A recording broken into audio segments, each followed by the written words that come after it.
Olá pessoal, tudo bem com vocês? A situação no Supremo tá pegando fogo, depois que tiraram o Toffoli da relatoria e vazaram as conversas secretas dos ministros tentando se proteger. Toffoli descobriu que Lula tá armando contra ele nos bastidores. A informação veio da Malu Gaspar e a CNN também confirmou os motivos que levaram o ex-presidiário a querer derrubar o antigo aliado. E olha que interessante, agora quem assume o caso é o Mendonça, e isso dividiu todo mundo na direita. Tem gente que acredita que ele vai fazer o certo e limpar essa bagunça toda. Mas tem outros que acham que ele vai ser só mais um soldadinho do Moraes. Prestem atenção em quem entrou em desespero com essa escolha e tirem suas próprias conclusões, tá?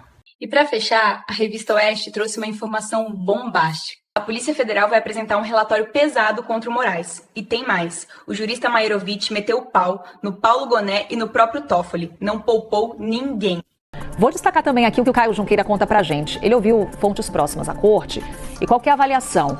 André Mendonça é considerado o pior nome possível para o ministro Dias Toffoli, para Alexandre de Moraes e para o Daniel Worcaro. Por quê? Eles usam aí como uma referência o que esperar do ministro, no caso Master, justamente a condução sobre as fraudes do INSS. Eu vou aqui avançando pela reportagem do Caio, só para trazer mais contexto também para essa informação que ele nos traz. Olha aqui, Mendonça é considerado por quem atua no caso um juiz duríssimo, segundo o advogado. Para ficarem dois exemplos, mantém aquele apontado como grande lobista do escândalo, o careca do INSS, preso desde setembro, e o filho dele, Romeu, desde dezembro. Os interlocutores do ministro são assertivos. Ele quer extrair uma delação premiada de um dos dois, que no limite pode atingir Fábio Luiz Lula da Silva, o Lulinha, filho do presidente Lula, que investigadores consideram ser o filho do homem, nas mensagens que o careca aponta, o destinatário de pagamentos. A aposta nas primeiras horas após o sorteio do nome de Mendonça é de que a postura será a mesma no caso Master. A gente tinha falado há uma semana que, ou foi no começo dessa semana, muita coisa aconteceu nessa semana, mas que era preciso acompanhar nesse ano eleitoral, lá no Supremo Tribunal Federal, 3 gabinetes. O gabinete do ministro Dias Toffoli, que estava com o Banco Master, o gabinete do ministro André Mendonça, que está com o INSS, e o gabinete do ministro Flávio Dino, que é relator das investigações sobre as emendas, desvio de emendas parlamentares. Um ano eleitoral é muito importante. Houve uma fusão agora de 2 assuntos no mesmo gabinete. Então, foco total e atenção total no gabinete do ministro André Mendonça, que tem esse combo agora lá no Congresso Nacional, vai ter a CPMI do INSS, que vai ouvir o Daniel Worcaro, então são 2 assuntos que dizem respeito agora, dia 13 de fevereiro, a relatoria do ministro André Mendonça e também ao gabinete do ministro Flávio Dino por conta das investigações sobre desvio de emendas parlamentares. Em um ano eleitoral, são assuntos explosivos. Sim. E que podem repercutir muito e ter impacto. E agora mais um detalhe, Caute, aí já passo para você, o relatório da PF sobre o caso, o escândalo do Master, abre então caminho para um novo envio ao Supremo com dados apreendidos de executivos do banco envolvendo agora outro ministro, o Alexandre de Moraes. Informações indicam que Moraes trocou mensagens com o Daniel Worcaro e também foi citado em conversas sobre pagamentos.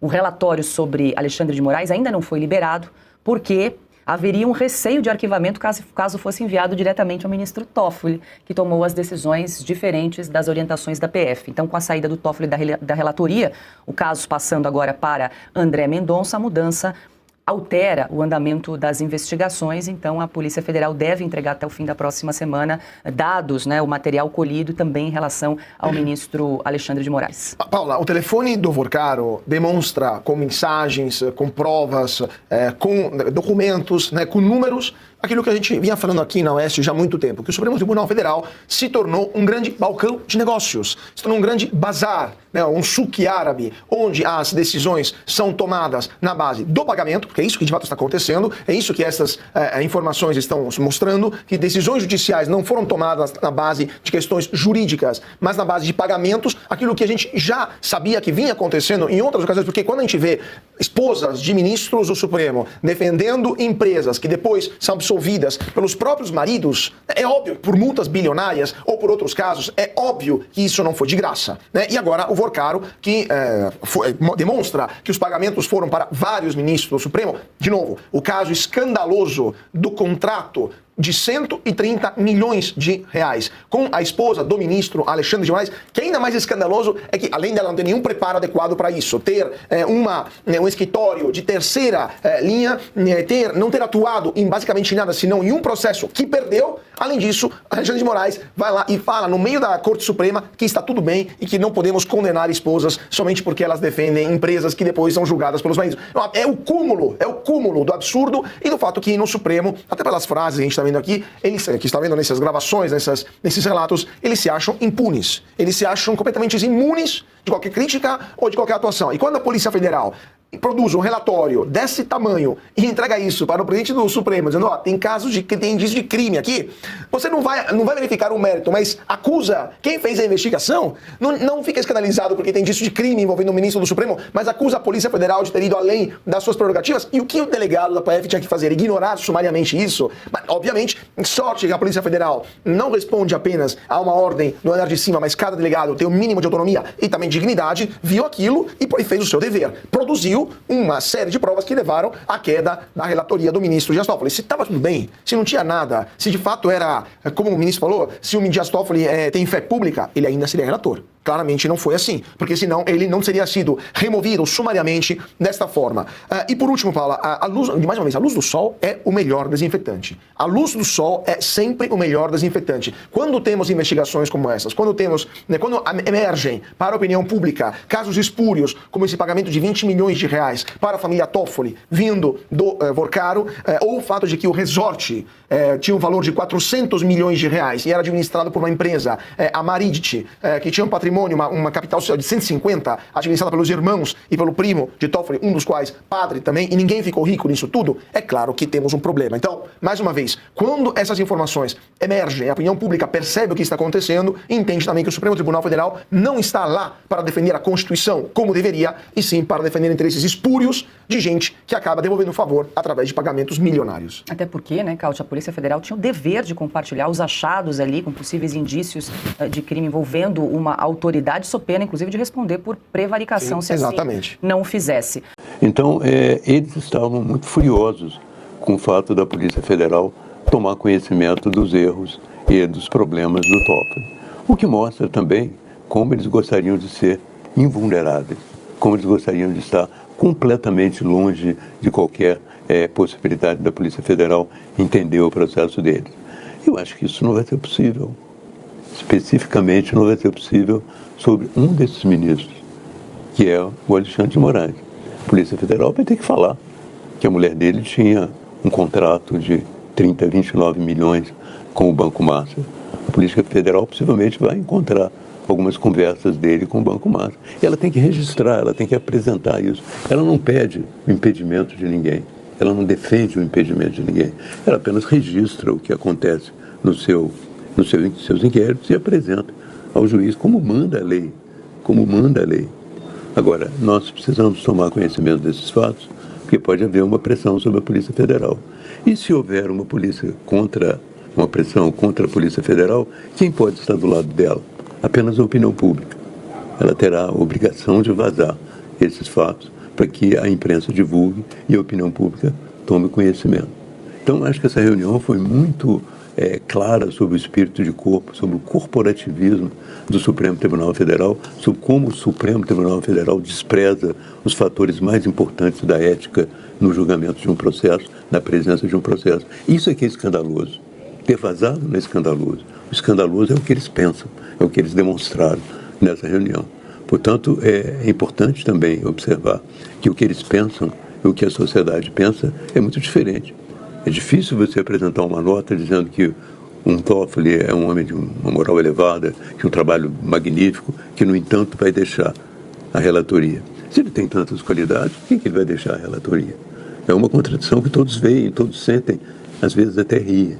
Então, é importante que a gente fale um pouco nesse tom para a gente ver, na cabeça de alguns brasileiros como eu, como as coisas estão se passando.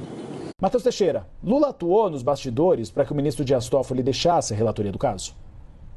Uribe, exatamente na linha do que você apurou, a minha apuração também é muito parecida, de que o presidente já vinha expondo nas últimas semanas a grande preocupação em relação ao desgaste para a imagem do Supremo Tribunal Federal que o caso do Banco Master vinha trazendo e principalmente devido à condução do processo pelo ministro Dias Toffoli. Ele teve um jantar semana passada, um dia antes da abertura do ano judiciário, na verdade 2 semanas atrás, não na semana passada. Ontem se reuniu com Paulo Gonet, chefe da Procuradoria-Geral da República, e o que lá atrás, nessa reunião do início do mês, tinha sido sido uma exposição de uma grave preocupação com o Supremo Tribunal Federal, foi ganhando corpo e teve ontem o dia-chave, que foi com o próprio ministro admitindo que recebeu sim e que era sócio de um fundo que tinha ligação com o resort, que tinha sido vendido para um fundo ligado a Daniel Vorcaro, e isso complicou a situação e o ministro Dias Toffoli, portanto, recuou, mas esse recuo veio também depois do presidente Lula atuar nos bastidores e deixar claro que não era mais sustentável a situação, até porque qual que é a leitura do governo?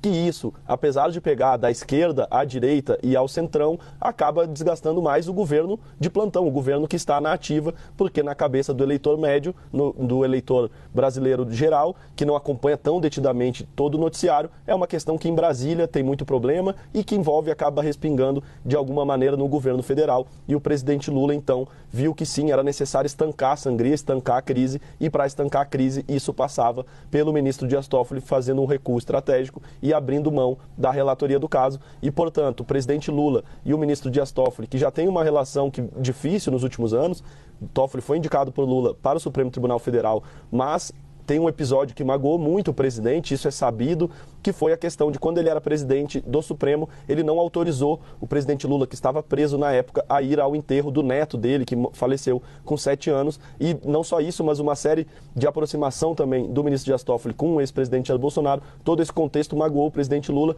que não tem mais proximidade com o Toffoli, apesar de ter sido uma pessoa muito próxima, tanto é que foi escolhido para o Supremo Tribunal Federal pelo próprio Lula em 2009, a relação esfriou, se distanciou e teve ontem um dia-chave, que foi justamente quando o presidente Lula passou a dizer aos interlocutores e fez chegar no Supremo Tribunal Federal a mensagem de que a situação estava insustentável e que era necessário o ministro Dias Toffoli recuar para acabar com essa crise que de alguma maneira acaba respingando também nos 3 poderes e não só no Poder Judiciário, Uribe.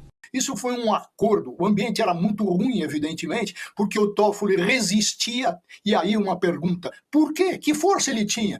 Com a musculatura toda, o que tinha por trás dele? Quem estava sustentando o Toffoli? Resistiu até o fim e ainda saiu premiado, saiu de cabeça alta. Volto ao Gonê, aquele que está parecendo um fantoche. Ele é manobrado no Supremo Tribunal Federal. E a pensar, o Josias é desse tempo, quando foi promulgada a Constituição, e o Josias deve lembrar bem, como eu lembro, se falou, nessa Constituição o Ministério Público é o 4º poder. Aquilo que se dizia da imprensa, a imprensa é o 4º poder, ela fiscaliza o poder, isso passou para o Ministério Público, como se falava à época, é o 4º poder, é de grande importância, fundamental importância, eles têm as mesmas garantias que um juiz. Agora, que papelão, Gonê, que papelão, uma inércia, mas se no Judiciário nós não temos um órgão fiscalizador, no Ministério Público tem. E está lá uma das atribuições do Conselho Superior do Ministério Público. Atenção, não estou falando de Conselho Nacional, estou falando em legislação complementar. Qual seja, que criou no âmbito do Ministério Público Federal o Conselho Superior. E qual é a sua atribuição? Está lá escrito. Processar o Procurador-Geral da República, no caso o Gonê, por crime de prevaricação. E a gente está vendo um Gonê totalmente dominado, um Gonê que já passou a mão na cabeça no pupilo do ministro Gilmar Mendes. O pupilo do Gilmar Mendes chama-se Dias Toffoli. Ontem era, e agora José, e hoje é, e agora Gonê. Por quê? O que ele vai fazer? Existem indicativos com lastro de suficiência. O Josias apontou, está aí na cara de todo mundo. E que indicativos são esses?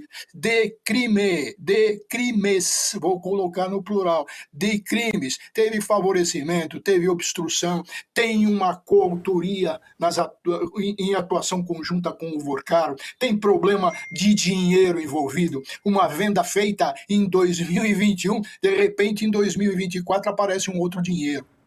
Com a venda já estava concluída, estou falando daquele resort com aquele nome cafona, iaiá, uma coisa assim. Nome cafona, cafoníssimo. Comentem aí que responderei o máximo de comentários que eu conseguir até o próximo vídeo e que Deus abençoe a todos nós.